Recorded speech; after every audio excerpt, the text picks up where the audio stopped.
How you going, guys? Good. You having fun? Good. Thanks so much for having me. It's a huge honor, not only to speak in front of you guys, but speak alongside these cool people.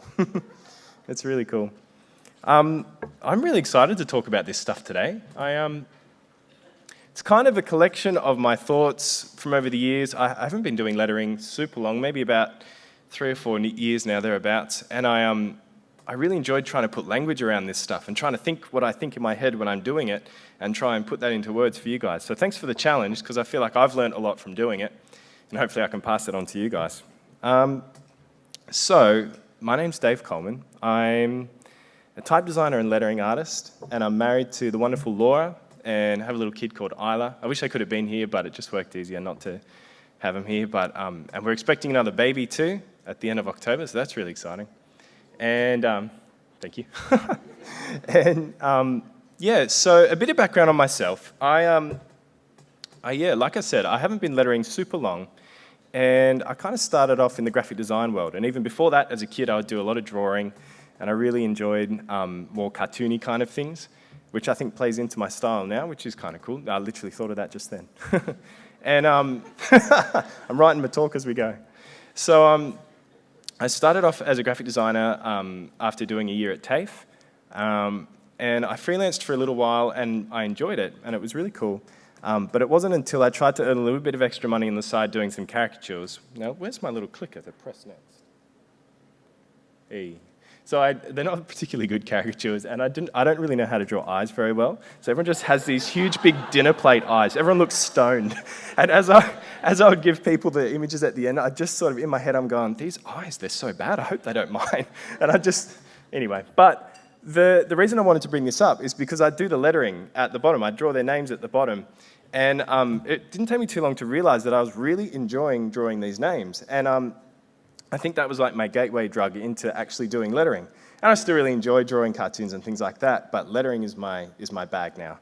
And so basically, I was working for an entertainment company at the time doing these caricatures, and I'd go to festivals and shopping centers and do it, and I'd do a lot on the train and things like that. And I slowly transitioned out of doing the caricature part and would just do the lettering. So I practiced and practiced, and yeah, that's kind of the entrance that I had into lettering. And so to share a little fact about myself, I can be a bit of a fluffhead. I don't know if you guys have that terminology in the Gold Coast, but I can just be very vague and absent-minded sometimes, and Laura is very tolerant of me and puts up with my fluffhead mode. But the reason I'm highlighting is because I think there's this funny mix between my love that I have for expressive letter forms and script lettering and kind of being a bit of a fluffhead, but I also really enjoy web design and coding and like Bezier curves and super nerdy stuff. And that's a kind of a weird contrast and a weird juxtaposition, but that's kind of what I want to highlight in this talk, is that I believe that we can take our expressive letter forms that we make and be as true to that source as possible, but digitize that. And not only that, but I also want to cover at the end this idea that we can not only digitize, but even try and shoehorn these letters into a system. And that's kind of touching on type design. So I want to cover that a little bit at the end. So I've called this talk Catching Lightning in a Bottle, because I feel like that kind of sums up this idea of trying to catch something very elusive and making it behave in a system and in digitized form. So this is kind of a classic 3-parter. I've divided this up into 3 parts. I want to talk about lettering at the beginning, funnily enough. And I'm not going to go really deep into letter forms and kind of get really practical with lettering. I wanted to just sort of think about the kind of things that I think of in my head when I'm lettering, parameters that I use to push and pull and shape my letters, and then, most importantly, how that impacts back on digitizing and what that looks like to then digitize those forms. So the first thing I wanted to talk about was tools. And this is a funny one, because I feel like I am ragging on newcomers to lettering, but I think that something that we focus on quite a lot, I know I've done it myself, is the tool. And that's our favorite question to ask on Instagram in the comments, going, what tool did you use? And I think that's a perfectly valid question, and it is really interesting. But I was kind of going, I wonder why people do that. I wonder why that's a thing that we do. And a little thought that I had, take it or leave it, is that I think sometimes we see this incredible work done by people that we respect so much, and we know that we can't purchase their brain and their ability, but we can purchase their tools that they use. And so maybe we sort of place a bit of stock in that idea that, oh, maybe if I use the same tool as this person, I could produce something as good. But I kind of want to encourage you to maybe break away from that mentality a bit and just encourage you to think that you can use whatever tool you want. It almost doesn't matter what you're holding in your hand. As long as it makes a mark on the surface upon which you're drawing, then you can create expressive, beautiful letters. And I don't know if I've really mentioned this yet, but the focus of my talk, that I could talk about a million different kinds of lettering, but I really want to talk about expressive lettering and almost more specifically connected script lettering, which is, I think, a lot of the work that you've been seeing so far up on the stage. And so, yeah, I wanted to highlight just a quick book that I think is really interesting. I don't know if anyone has heard of Gerrit Noordzij before. He's a Dutch type designer, and he's really, really incredible. And this book just kind of goes into the theory behind the stroke, the marks left on paper when you draw with certain tools. And I won't talk about it for too long, but basically it's a really good read and kind of talks about the ways that you can almost even classify type design according to these strokes. So I would definitely recommend checking that out. But in closing with this sort of tools part, I'm kind of suckers for 3 different kinds of tools. I really love myself a bullet tip, a chisel tip, and a brush tip. That if I have at least some sort of pen that does those 3 different kinds of jobs in my toolkit at any one time, then I'm pretty happy. So this actually is kind of similar a little bit to what you were talking about, Libby. There's some things I'm touching on. This is our little alley-oop we were discussing. But I wanted to talk about the impact of speed on your lettering. So I think it's really cool that speed is somehow observable. Like the amount of time that it took you to draw something is something that you can often see in your lettering. I think that's really cool. So I drew a circle. The one on the left there is one that I drew slow, and so I'm kind of all wobbly with my hand because I'm not very good at drawing slowly and accurately and smoothly. And then the one on the right I did really fast. And so it's almost like I can't help but be smooth. And I'll touch it, like I don't want to paint drawing slowly out to be not a good thing, and I'll touch a bit more on that in a second, but I think it's just really interesting. And so this is another sort of thing where I want to highlight how slow lines may be more difficult to get smooth, but they are kind of more accurate because you're not aiming as much. I find when you're drawing really fast, you have less control, and so you'll sort of, if you're trying to create a certain intersection with a letter or whatever, for me personally, I have to draw it like 5 billion times just to try and get vaguely the right form that you're after. And then finally, the amount of energy that you can get into a piece of lettering. I find personally for me, I find it more difficult to insert energy into lettering when I've done it slowly. So the one on the left I drew slow, and the one on the right I drew really quickly. And so what I wanted to highlight with slow not being a bad thing is that I think it might be tied a little bit to your skill levels and also maybe your discipline. So I think that there's a lot of really highly skilled sign writers and calligraphers that excel in their slow letter forms. And I think that it's quite an incredible thing to be able to be smooth and accurate and slow. So I'm not sort of saying slow isn't a good way of doing it, but I know for me personally, where I'm at with my journey with lettering, I tend to have to rely a bit on fast letter forms to get that expression and that sort of smooth line. And size was another thing that I tend to think about when I'm pushing and pulling my letter forms to try and get something different happening. I find that when I'm in a slump with a certain piece and I'm just not cracking it, I can't seem to get it to look good, I'll often find that maybe I've restricted my range of movement in a funny way. Maybe I'm working far too small and I need to kind of totally change my point of view and work much bigger, or maybe in some cases work smaller as well. And so I find that it really helps to shake things up and to be able to work larger and to not be so inhibited, like what Libby was saying with that range of movement.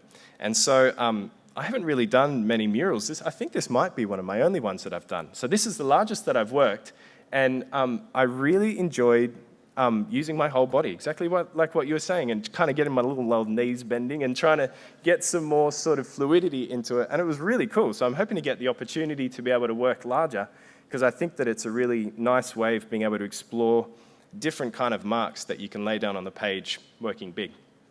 So a couple of other parameters that I want to sort of talk about fairly quickly are just the sort of the classic ones that you can think of. So things like working really bold, changing your slant, working light, working really narrow or extended. In our workshop that we did yesterday, that was really fun. Thanks for coming, guys. We handed around these cards, and it was kind of based on this incredible tool made by Eric Van Blockland called Typecooker. And I can't recommend this highly enough for giving yourself some exercises to work on. I won't talk about it too much, just take a photo of the slide and go and check out that website. But it's a really good way of sort of forcing you to get outside your comfort zone and think of some other ways of approaching letter forms. I really recommend it. So in closing in this sort of lettering part, what I really want to encourage is for you to start finding the patterns with what you're doing in your lettering and the ways that you create your letter forms and how the different parameters act on that, and then how that in turn impacts back on digitization, which is what I'll go into next. So, this is the good stuff. This is the exciting stuff. I was thinking about digitization, and I was kind of going, I want to make sure that I approach this talk from as many different angles as I can, and I was like, why do we digitize? Why is that even a thing that we impose upon ourselves? And I was thinking about this idea that lettering has a job to do, more often than not. I think often we're creating lettering for someone, right? For a client or a commercial purpose of some sort.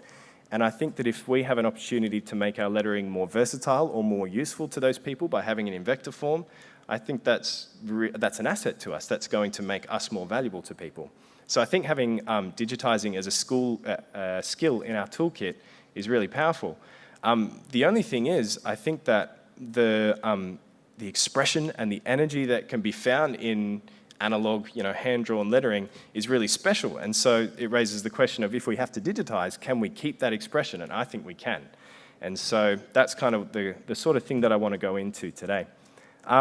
So I was thinking about the best way of kind of talking about this stuff, because it can get pretty dry, and I don't want to bore you guys too much.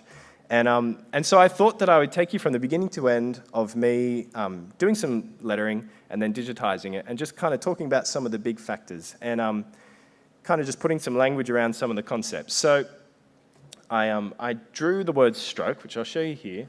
And just to sort of give you a bit of a sense of context, I just want to talk about the main sort of parts and sort of the overview of the process that I do when I go through this stuff. So, like I said before in the fast section, I just have to draw things 1,000 times to get them where I want to be. So I've drawn the word stroke many, many a time to try and get the exact right letter form and get them all in the right place.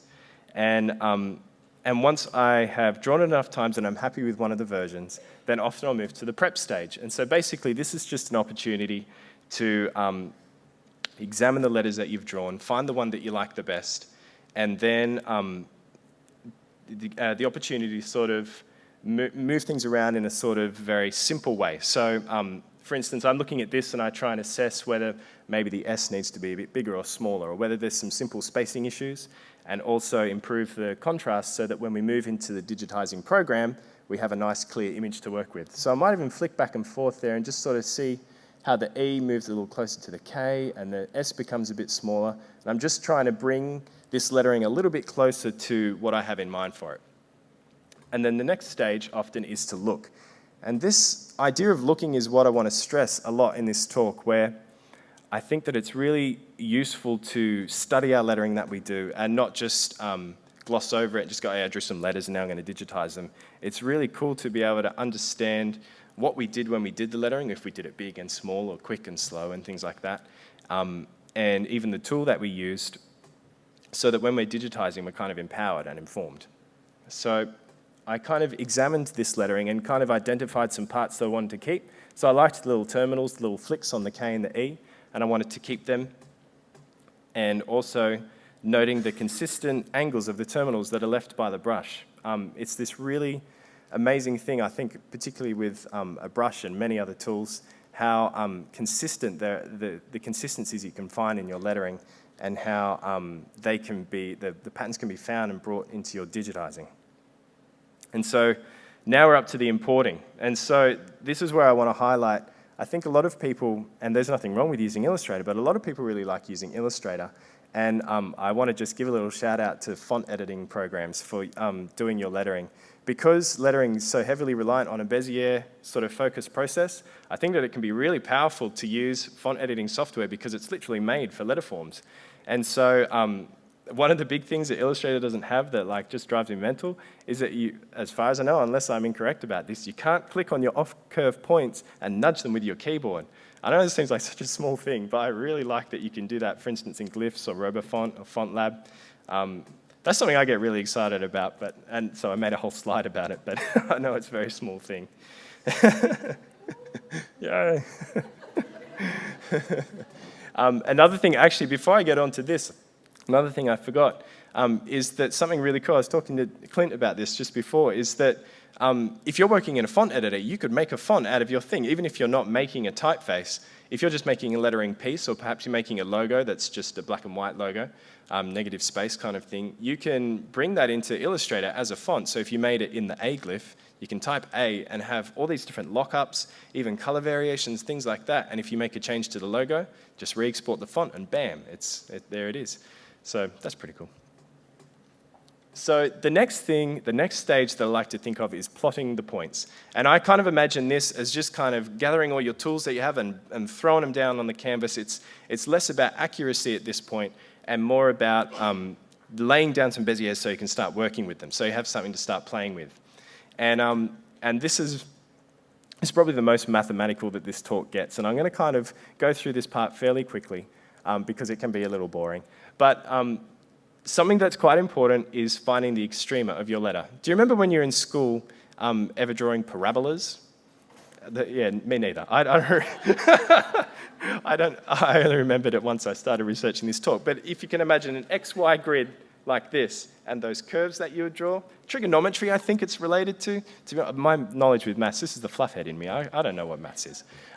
But a nice little technique that I like to use for finding the extrema is to imagine a scanner coming from the side like this when you're finding the vertical extrema, and as soon as it bumps up against a curve, boop, that's where you place a little extrema on the outside and the inside of the curves, and then as it keeps traveling through, wherever you hit the edge of a curve, you place an extrema. It's a little bit of a sort of, it's a funny old thing, and if it didn't make sense, come find me afterwards and we can find some extrema together. It's a bit of a weird thing to say. We can also just chat about human life things too. And it's the same deal with the horizontal extrema. So you can see the S, I've plotted the extrema, horizontal and vertical. And so then the next stage basically is some people like to place their extrema just with corner points, and some people like to do a bit more of a click and drag kind of a method that looks a bit more like this.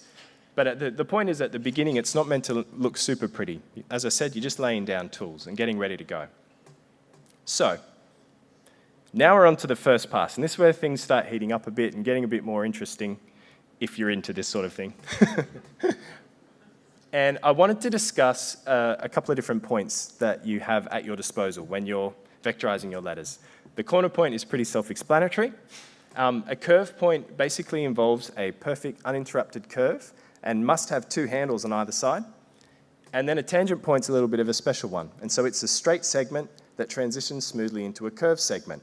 And while I'm talking about segments, a segment is a curve that sits between 2 points. So it doesn't have to be a curve, it can be also a straight segment. And so these three segments sitting here are well-balanced or well-drawn segments, in my opinion. And the first one, the reason I've called it all-purpose is because it's a fairly good place to start when you're plotting your points for particularly curvaceous or scripty or expressive lettering. Having a nice, well-balanced sort of a arrangement of curves is really good. So you can see that the two handles coming out from the points sort of take up 2/3 of the space, and there's 1/3 of the space left between those handles. And then the next one kind of describes a really shallow curve. So these are quite more retracted, and so it just makes for a shallower curve. And then the last one are more square. So the handles are protruding out further and making a much squarer curve. Now these ones are a little bit more unbalanced. The first one isn't the worst type crime in the world that you could do, but it usually is best practice to try and keep your handles as balanced as possible and not have one too much longer than the other. The second one is becoming a little bit more obvious that it's incorrect. It can help to imagine an invisible bounding box around the 2 points that you have forming a rectangle, and if one of your handles sticks out from that, then usually you'll get an unpleasant sort of tension in your curve. And the last one's fairly self-explanatory, I think. If you're starting to do, if you're starting to have points that look like this, then you might need a few extra extrema so that you have some more control over your points. Thank you so much for laughing. I kind of thought that my talk would be a bit funnier, and as I'm doing it, I'm like, yeah, this is pretty dry stuff. But it's good to know. And so, yay, a bit more lettering. So here is the first pass complete. And at this point, it's certainly looking like the source, but I think that we can go further and get it looking better. I thought I'd give you a little preview of the Beziers, because who doesn't like a cheeky process shot? but it's a little bit more interesting to zoom in, I think. Something that I wanted to point out is a little bit of point arrangement kind of things. And so I mentioned before the intimate relationship that we can try and establish between the lettering that we do and the way we arrange our points. And I wanted to point out something here in the terminal of the K and the E. You'll see that these points here have this relatively consistent alignment. Sometimes the angle will be different because as humans we lay down imperfect marks. We're never going to be machines that do it perfectly. But those 2 points there are basically there because of the angle of the brush, the angle that we've held the brush. So the idea is that we could draw any word or almost at any size, and if we're holding the brush at a more or less a consistent angle, then we're going to see regularities in our point placement that can really start helping us identify a relationship between the original source and the point placement. So I thought I'd show you this slide again because you'll notice in the blue vertical extremer, see how the ones at the left are a little higher than the ones at the right on either side of the stroke? And then in the horizontal extremer, you can see that the points at the top are a little bit more to the left of the points at the bottom. And that's a consistency that you'll start seeing emerging. And that's just talking about brush lettering, but there's all sorts of different tools that you will yield different point placement patterns. I think that's really interesting. And I think that the more you practice this stuff, the more you'll start noticing that. And I think it becomes an asset to you as you work. So the final step in this vectorizing is to finesse. And so this is where I'll look at the first pass and start trying to understand how I can improve it. And not what's gone wrong, but just how we can get it as close to honoring the original source material as possible. So I've identified a couple of spacing issues here and also a slightly awkward interaction with the downstroke of the S at the top there and the crossbar of the T. And I'm finding that the O is a little bit awkwardly close to the K. And so noting that in my head to fix that up as we go. And also some color issues. I wanted to talk about the word color, which I've accidentally spelt in the American way there, which was unintentional. But I think that's from web coding, because you always have to write the American version of things, which is kind of funny. So basically, color usually refers to the level of gray of a block of text. So it's very much a type design term, but usually a type designer will be going for a very pleasant, sort of pleasing rhythm and a nice even shade of gray in a block of text when it's set in the typeface they're working on. And so I like to think of that in the form of a lettering as well. So I like the final piece to feel like there's not sort of bulbous bits or build-ups of ink, so to speak. And so I've identified a few spots where I've seen that.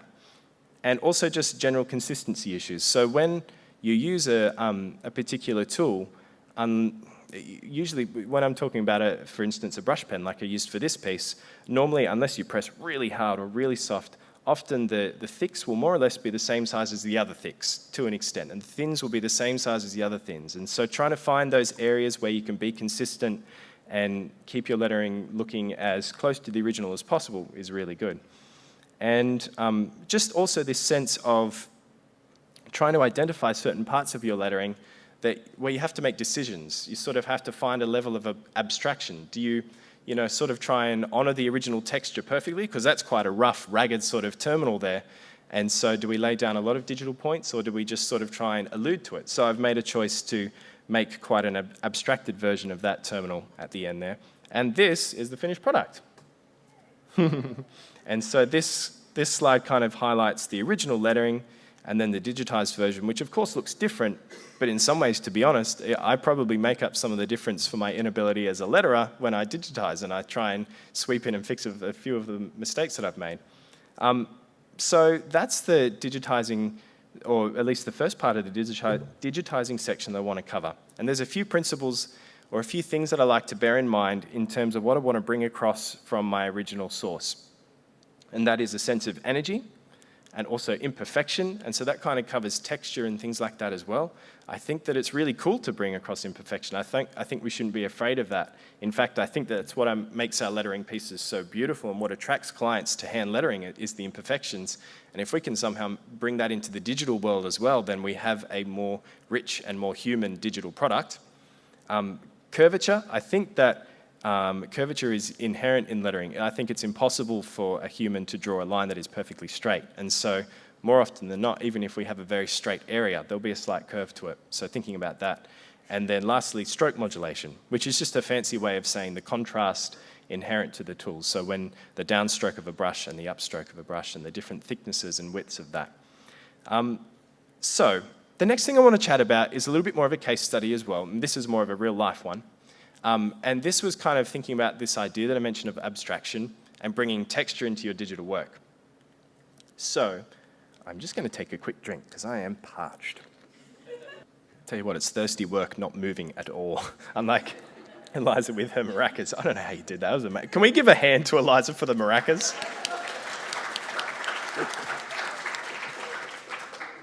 So this is an old piece that I did, a really old one. And in a classic client move, there was a client that really enjoyed this one. And he brought it to me.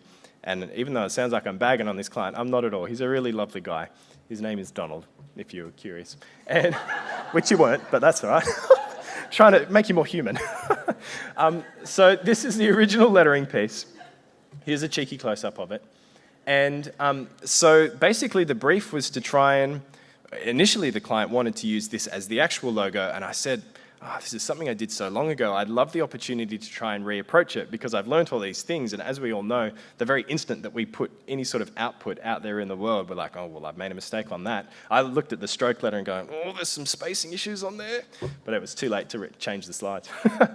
So basically, I convinced the client to sort of go ahead and try some different iterations of this particular piece. So trying to allude to the original piece, but make it better and kind of bring it up to my today's standards. And so I did a few iterations with him, did some rough sketches, and a couple of them went a little bit further, and we worked through them a little bit. But I noticed a pattern in his feedback, which basically was, can we make it a little bit more like the original? And in the end, I kind of realized that that's what he really wanted. So I thought, okay, that's cool. I'll change my tack. And basically, I retraced over the original, kind of trying to address some of the same things I mentioned before, things like spacing and color and consistency. I tried to fix up some of the bumps that were in it before and make it a better piece whilst building upon it as the foundation. And so I digitized that, and this was, I don't actually do this very often, I realized, but I tried to bring some texture into the piece in the digital stage. And so I wanted to highlight some of that here in the top of the G. There's not a great deal I did. It's not like I added 5,000 points to try and make the texture as accurate as possible, but I just tried to allude to it. And then in the end, for the final piece, I actually took the original lettering and put it sort of, masked it in the background to try and, I mean, it's a little bit of, you know, that sort of post-rationalization thing that designers do, but it was kind of cool to think that the old piece was living inside the new piece in some way. It was cute. He certainly liked it. I feel like clients really like that sort of thing, right? So we try and give it to them every now and then. So that's kind of the digitizing part over. It's a very big topic, and it's the kind of thing where what I'd love, I was thinking about this talk and the slides, and I would kind of love for this to almost exist as a talk in this moment, but also, I don't know, Dominic, if this is possible, but to make these slides available and for it to provide a reference as well for your own work when you're digitizing. I tried to make it a little bit like that as well, so hopefully it can be a handy resource beyond this talk as well. But I thought that I did want to leave you with is, and this isn't the end yet, we're still doing the type design bit. I sounded like I was wrapping up then. But I really like this idea that we have an opportunity to make the Béziers hide. When we present a digital piece, we're not going, look at these Béziers. Well, sometimes we are when we're showing a process, but the idea is that we want to show them this incredible, raw, untouched, untamed lettering. But as we said before, digitization is sometimes necessary. So I think it's important to just, as much as you can, make those Béziers invisible. There's a quote from, this is so lame, but there's not the quote that I'm about to say, but the idea behind it. There's a quote from Michelangelo that says, actually I better scroll to it so I don't misquote him, because that would not be good. Every block of stone has a statue inside it, and it is the task of the sculptor to discover it. And I think that's really cool, and I guess I'm sort of comparing my work with Béziers to being a sculptor, which is a little bit funny. But this idea that we're sort of throw all these Béziers down, like how ugly does it look at the beginning when you're just plotting points?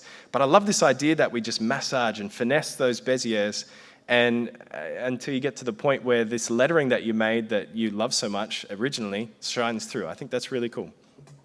So, lettering in a system, and I guess if you thought it was nerdy before, I guess it's even more nerdy now because it's actually type design stuff.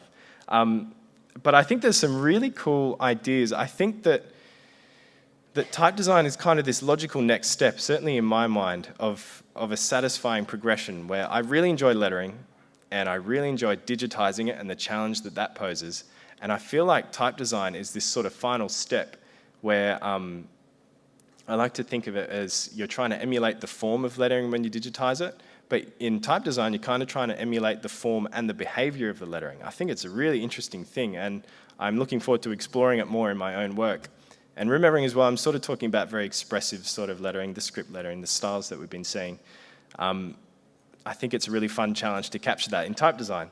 And so I wanted to talk first about this idea of repetition, because it's a really big challenge to take these such expressive letters that have their own personality and exist in their own space, and then somehow repeat them and not have it look jarring. And so I thought I'd take this opportunity to just highlight again, as many people often do, the difference between lettering and type. And so I think of lettering as being a series of letters crafted for a particular situation, for a particular context and a use in a unique composition. And I think of type as Gerrit Nortzai, though, to mention him again, famously said, writing with prefabricated letters. And so it's two very different approaches and deserve two very different mindsets. And there's some really interesting things to consider when making typefaces and when making lettering for typefaces. So I want you to take a look at this little piece. For all intents and purposes, it kind of looks like a piece of lettering, and that's a good thing. But apart from the T's, there's not many repeating letters, and so it's easy for it to pass as a little bit of lettering. But that G is quite expressive. It's kind of, there's got a lot of character and bounce to it, which is great. But now we're talking about type design, not just digitizing.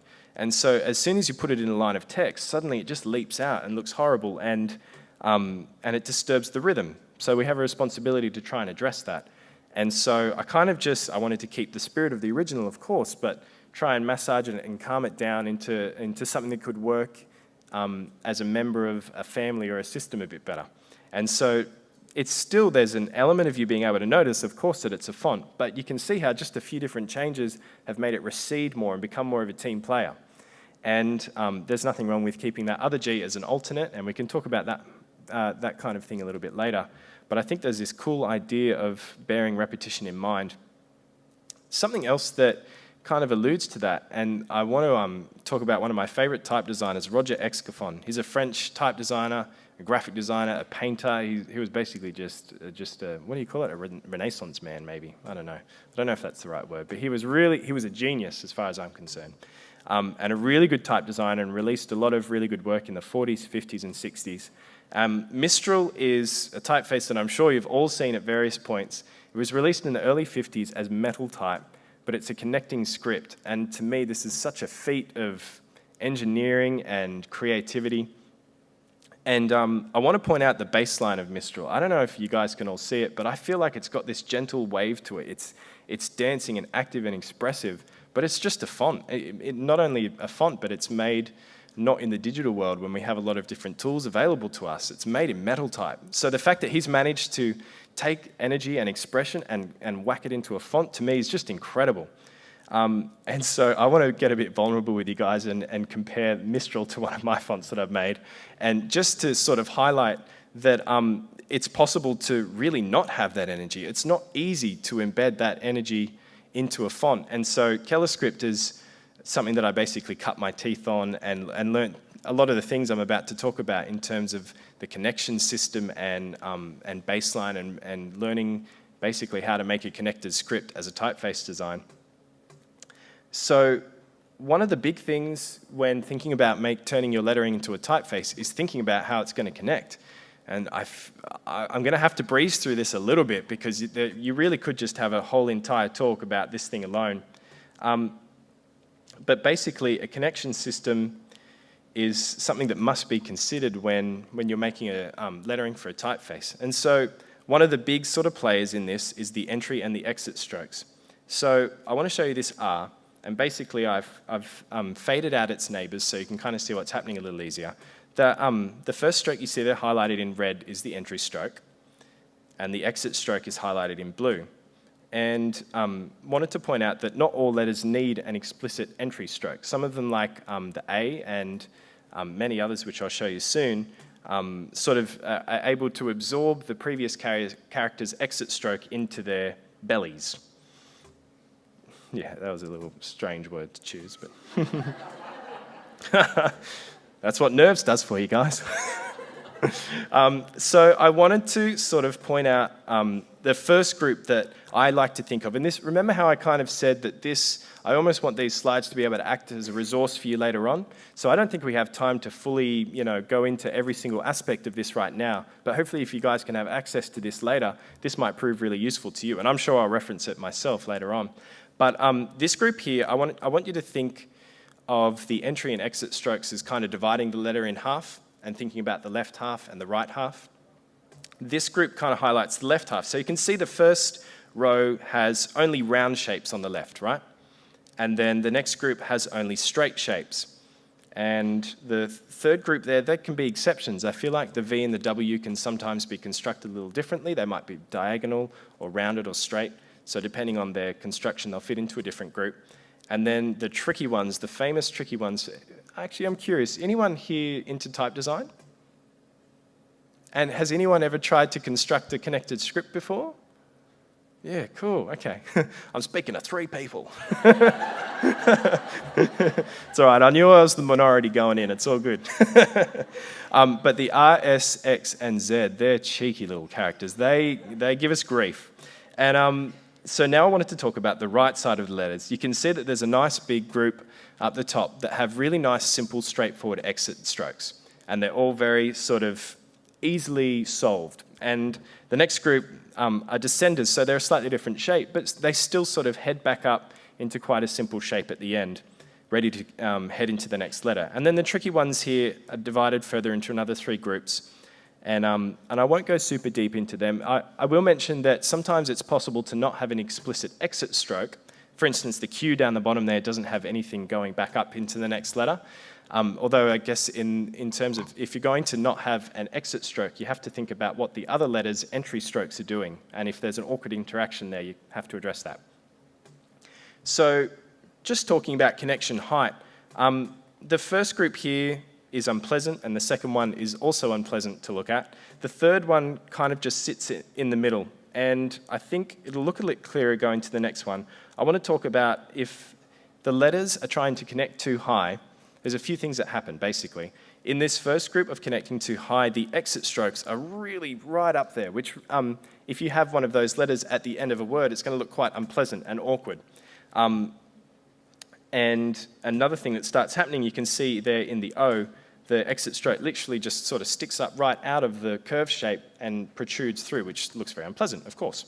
An advantage, I guess, of this particular approach with having a very high connection height is that the O is quite comfortable there. And I'll point out a little bit more about that in the next one. So now we go really low. What does it look like to have a really low connection height? And obviously now the exit strokes look a lot more comfortable. They're not under so much strain. But now they literally don't even reach up to the O, so that's also not right. And it's also wrestled the loop of the O right down to the floor. So it's not a good solution either. And so basically it's a finicky thing, but trying to find the perfect height or the sweet spot for your connection system is really important. And whilst I might not have the time to go through every aspect in this talk now, I'm totally keen to chat to you guys afterwards if you're curious to know more about any of this. I'd really love that. So another sort of thought as well is the connection thickness. So something that often happens is you can notice there where the R heads into the A, where it intersects with its exit stroke into the A, it can really start to thicken up. I think particularly you can notice in the second line it starts really darkening there in the intersection between the R and the A. And so to address this, you could decrease the thickness of the connection stroke. And all of them need to be the same so that when they meet, they're all the same. But as soon as you start decreasing it, as you can see in the top one, it starts getting really spindly for the entry stroke of the R. And so the top one's a little bit too thin, the middle one is too thick, and it's a bit of a Goldilocks situation, and the bottom one is just right. That's cute, huh? And just another quick thing to touch on as well is thin weights. So it sort of dramatically decreases or increases your margin of error, you know what I mean. When you have a really thin weight, you don't have as much room in your shapes to hide the exit stroke. And so you really have to be very accurate and kind of consider that as well if you're working very thin. So I wanted to talk fairly briefly about OpenType. And I think that this is, the possibilities in OpenType are really interesting and incredible. And I also actually should explain for those of you who don't know, OpenType is basically adding a layer of functionality on top of your typeface by coding things. So basically giving your typeface instructions, extra instructions on how to work and how to interact. And the reason I've left this point quite late is because I think it's really important to adopt this idea or this mentality of progressive enhancement with this kind of typeface. So if you're taking really expressive lettering and wanting to turn it into a typeface, I think that the connection system and things like that, the principles I just talked about, if you can manage to make it work really well without borrowing from OpenType or without having to rely on certain OpenType features, then you know that your typeface is going to behave well in multiple situations, because there's a lot of applications that handle OpenType poorly or don't even support it. So it's going to be nice to know that your typeface will be a successful system and a successful design even outside the bounds or the help of OpenType.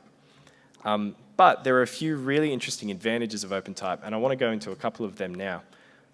Something that I think is really cool is this idea that we can customize the kind of strokes or the nature of some of the letters, depending on whether they're at the beginning or the end of a word. So the first one there, the medial, that's the default one. You'll recognize that R from earlier on.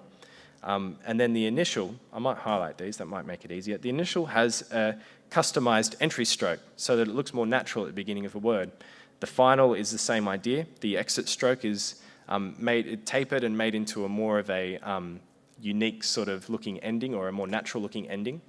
And then isolated basically is when a letter is sitting by itself. And you can see this in action here. So in the first one, the default forms are activated. And in the last one, the R and the M just sit more naturally and feel better. Something else that's really fun, and if you guys get into this kind of stuff, this more nerdy type design stuff, randomization is really fun. It's a really big topic, and there's a lot to cover in it, which I won't get to today. But interestingly, in the type design world, people prefer to think of it as pseudomization because there's actually no true randomization possible in the OpenType spec. And so you have to leap through many hoops to try and fake it and try to imply this sense of random energy, even though it's not actually possible to truly be random.